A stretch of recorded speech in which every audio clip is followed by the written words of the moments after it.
Job calendar సంగతి ఏంటి? Job calendar మీద మాత్రం ఒక అద్భుతమైన ఎక్సర్సైజ్ జరుగుతుంది గారు. అంటే దానికి మీరు ఇచ్చిన హామీ, మేము ఇచ్చిన హామీ ఏదైతుందో ఎన్ని లక్షల ఉద్యోగాలు చెప్తాను.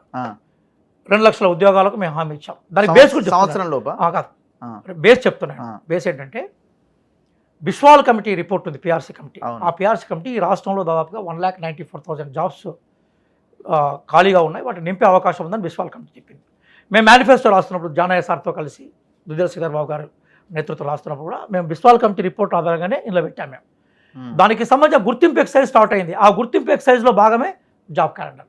అంటే ఎన్ని వేకెన్సీస్ ఇప్పుడు కరెక్ట్గా మనం ఇవ్వగలుగుతాం, మనం ఎన్ని అరైజ్ కావడానికి అవకాశం ఉంది, ఎన్నిటిని మనం అబ్జర్వ్ చేసుకోగలుగుతూ ఉంటాం, భవిష్యత్తులో ఎన్ని రిటైర్మెంట్స్ ఉన్నాయి, వీటన్నిటికీ ఒక పెద్ద ఎక్సైజ్ జరగాలి కదా. ఈ ఎక్సైజ్ ఏదైతుందో 32 సంవత్సరాల తర్వాత, నాకు తెలిసి నేను కూడా చాలా కాలం కాంపిటేటివ్ ఫీల్డ్లో ఉన్నాను, 32 సంవత్సరాల తర్వాత మొట్టమొదటిసారిగా ఉమ్మడి ఆంధ్రప్రదేశ్లో కూడా సాధ్యం కాలేదు, తెలంగాణ రాష్ట్రం వచ్చిన తర్వాత జాబ్ క్యాలెండర్ మీద ఎక్సైజ్ జరుగుతున్నది. అది గొప్ప రెవల్యూషనరీ స్టెప్.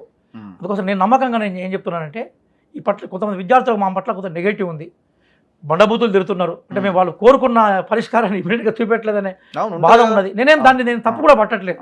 ఇప్పుడు నిజంగా వాడు జనైన వాడు ఆవేదనలు నన్ను కూడా భాగస్వామి చేస్తే, నేను ఒక పౌరునిగా, అలాగే ఒక పార్టీ కార్యకర్తగా, ఒక పార్టీ నాయకుడిగా, ఒక ఉపాధ్యాయుడిగా వారి కష్టాన్ని నేను అంగీకరిస్తాను.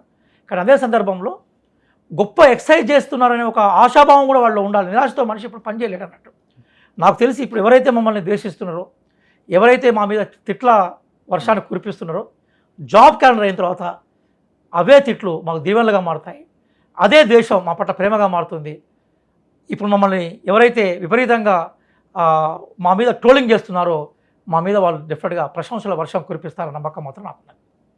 సో జాబ్ క్యాలెండర్ అంటే మళ్ళీ ఏదో తూతు మంత్రంగా ఏదో 10 పోస్టులు 20 పోస్టులు అందుకోసం నేనేమన్నాను, అయిపోయింది ఇదే జాబ్ క్యాలెండర్ అంటే కూడా పెద్ద మోసమే కదా మళ్ళీ రఘు గారు. అందుకోసం నేనేమన్నాను, చాలా బలంగా చెప్పాను నేను, రియాజ్ ఏ విషయాన్నైనా ఏదో 18,000 పోస్టులతో జాబ్ క్యాలెండర్, మీరు కూడా దాన్ని అన్నారు, బేసికల్ రికగ్నైజేషన్ పెరుగుతూ పోతుంది.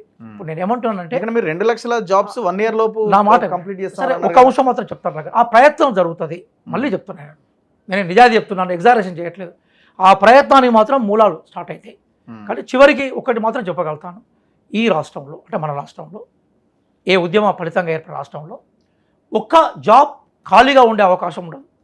ఇది అల్లావుద్దీన్ అద్భుత దీపంలాగా ఈరోజు అర్ధరాత్రి మీకు కనిపించకపోవచ్చు, కానీ ఖచ్చితంగా ఇప్పుడు అందుకోసం నేను చాలా బలంగా చెప్పాను, ఏ తిట్లయితే మా మీద తిట్ల వర్షం కురిపిస్తున్నారో అవి దీవెనగా మారుతాయి అనే నమ్మకంతో కూడుకున్న కామెంటు, అంత బలమైన కామెంట్ ఎట్లా చేస్తున్నాను, నమ్మకం ఉంది కాబట్టి, ఆ ఎక్సైజ్ పట్ల నాకు కొంత అవగాహన ఉంది కాబట్టి. మీరు చూస్తుండండి, యూపీఎస్సీ కన్నా నేనేం ప్రేజ్ చేయట్లేదు, మళ్ళీ చెప్తున్నాను, యూపీఎస్సీ కన్నా ది బెస్ట్ ఎక్సైజ్ జరుగుతుంది. ఎందుకు జరుగుతుందో కూడా చెప్తాను నేను.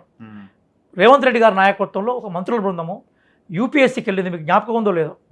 ఎప్పుడన్నా కేసీఆర్ తన జీవితకాలంలో యూపీఎస్సీ అనే పదాన్ని వాడా మీరు చూసినలా? కేటీఆర్ నేను చాలా మోడర్న్ అంటాడు కదా, బహుశా నాకు తెలిసి ఆయన జీవితంలో ఆయనకు డిఎస్సికి బీఎస్సీకి తేడా తెలియదనే నేను అనుకున్న అవగాహన. ఎందుకంటే ఎప్పుడు ఆయన ఈ కాంపిటేటివ్ ఎగ్జామ్స్ వేయించిన సందర్భాలు కూడా ఏం లేవు. ఇప్పటికీ ఆయన ప్రేరేపించి కొంత గుంపును దోలిండి దీనికి అన్నట్టు.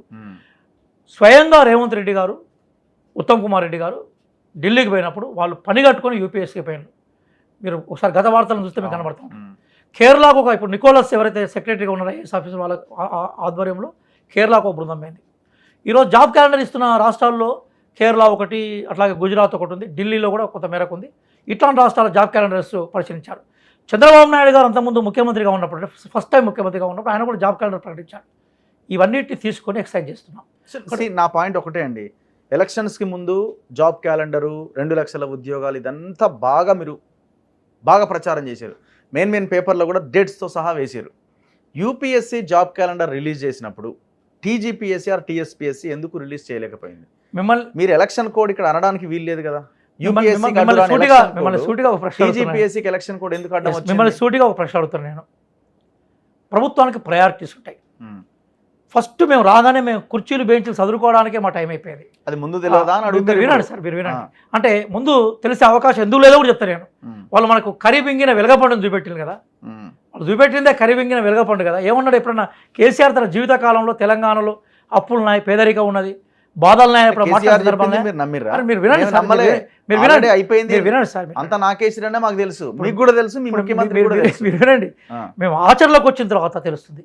కానీ ఒక విషయం గుర్తుపెట్టుకోవాలి సార్, తెలంగాణ అనేది పేద రాష్ట్రం కాదు, తెలంగాణ ధనిక రాష్ట్రం. హైదరాబాదు, వరంగల్ లాంటి ఒక అద్భుతమైన నగరాలు అవును. తెలంగాణను సాధగలుగుతూ ఉంటాయి. కరీంనగర్ జిల్లా లాంటి సస్యామలమైన ప్రాంతాలు కూడా తెలంగాణలో ఉన్నాయి. సింగరేణి గనులు ఉన్నాయి మనకి. ఇప్పుడు కొత్త కొత్త బాక్సైట్ లాంటి నిల్వలు కూడా బయటకు వస్తున్నాయి. అన్నీ ఉన్న అల్లున్నట్లో చెల్లి ఉన్నట్టుగా టీఆర్ఎస్ పరిపాలన జరిగింది. ఇప్పుడు మేము దాన్ని భిన్నంగా ఉన్నాం. ఇప్పుడు మేము ఒక ప్రణాళికబద్ధంగా పోతున్నాం. మమ్మల్ని అందరూ ఎగతాలు ఏం చేసినంటే మీరు రైతు రుణమాఫీ ఏందా అన్నారు అన్నట్టు. రైతు రుణమాఫీ సంబంధించిన ఒక ప్రణాళిక చేసి చూపెట్టాం కదా, ఆచరణలోకి అది రేపేళ్ళు రాబోతుంది కదా. అట్లాగే ఇప్పుడు ఏదైతే మేము జాబ్స్ ఇస్తామన్నామో ఆ జాబ్స్ ఇచ్చే ప్రక్రియ స్టార్ట్ అవుతుంది. ఆల్రెడీ పాత వాళ్ళు అన్ని చిక్కుముళ్ళు వేశారు గారు. మేము ఒక్కొక్క ముడిని ఇప్పుడబోతున్నాం. వాళ్ళకు కూడా ఇప్పే అవకాశం ఉండేది, కానీ వాళ్ళు చిక్కుముళ్ళు వేశారు. అది చిక్కుగానే ఉండాలని కోరుకున్నారు. ఇప్పే ఉద్దేశం వాళ్ళకి లేదు, తాడు పేనే ఉద్దేశం వాళ్ళకి లేదు. మాకు తాడు పేనే ఉద్దేశం ఉంది కాబట్టి ఆ చిక్కుమూలం ఇప్పి తాడు పేనే ప్రయత్నంలో ఉన్నాం. మీలాంటి జర్నలిస్టులు, విజ్ఞత కలిగిన జర్నలిస్టులు, నాకు తెలిసి బాగా చదువుకొని సర్వేలు లాంటి స్కూళ్ళల్లో చదువుకొని జర్నలిజంకి వచ్చి పనిచేస్తున్న అతి కొద్ది మందిలో మీరని నేను అనుకుంటాను. మీ పట్ల వ్యక్తిగతంగా నాకు ప్రేమ ఉంటుంది, గౌరవం ఉంటుంది. అంటే మీ భాష కానీ చీప్గా ఉండదు. మిగతా ఇప్పుడు టైటిల్స్ తోటి ఆగామని చేస్తున్నాను. అసలు టైటిల్ చూస్తే అసలు అది మనం అరే మనం ఎప్పుడో చిన్నప్పుడు ఇప్పుడు మనం భూత పురాణంలో స్కూళ్ళలో కొట్టుకునేది పొలాలను మనం. మళ్ళీ ఇప్పుడు నేను చాలా రోజులతో మళ్ళీ దాన్ని చూస్తున్నాను అన్నట్టు. మీరు కొత్త విజ్ఞతతో కూడుకున్న జర్నలిజాన్ని చేసే ప్రయత్నం చేస్తున్నారు. మిమ్మల్ని అడుగుతున్నాను అదేంటంటే గవర్నమెంట్ కొంచెం టైం ఇవ్వాలి సార్. మీరు గవర్నమెంట్ టైం ఇవ్వాలి. ఏం ముఖ్యమంత్రి గతంతో పోలిస్తే గతంలో టీఎస్పీఎస్పీ పేపర్ లీక్ అయినా కూడా అస్సలు బయటకు రాలే కేసీఆర్. బయటకు వచ్చిన నేపథ్యం ఉన్నదా? మనం కూడా ఇంటర్వ్యూ చేసుకున్నారు. మనం ఇప్పుడు వారు పిల్లల ఆందోళన ఉంది, మన బాధ్యత అనుకున్నప్పుడు పిలిచి రివ్యూ పెట్టాడు. రివ్యూ పెట్టి వెంటనే పరిష్కారం కోసం అన్వేషిస్తున్నారా లేదా? ఆ ముఖ్యమంత్రికి ఈ ముఖ్యమంత్రి తేడా కనబడుతున్నది కదా సార్. అట్లా సో అల్టిమేట్గా మేము రిజల్టే చూస్తాం. సో రిజల్ట్ ఏమొచ్చిందన్నది మాకు కావాలి. మేము రిజల్ట్ ఇస్తాం. సరే మీరు ఎన్ని రివ్యూలు చేసినా ఏం చేసినా సార్, అంటే ఎందుకంటే దాంట్లో రకరకాలు ఉంటాయి. కొంతమంది మనుషులు డ్రామాలు చేస్తుంటారు, నటిస్తుంటారు, జీవిస్తుంటారు.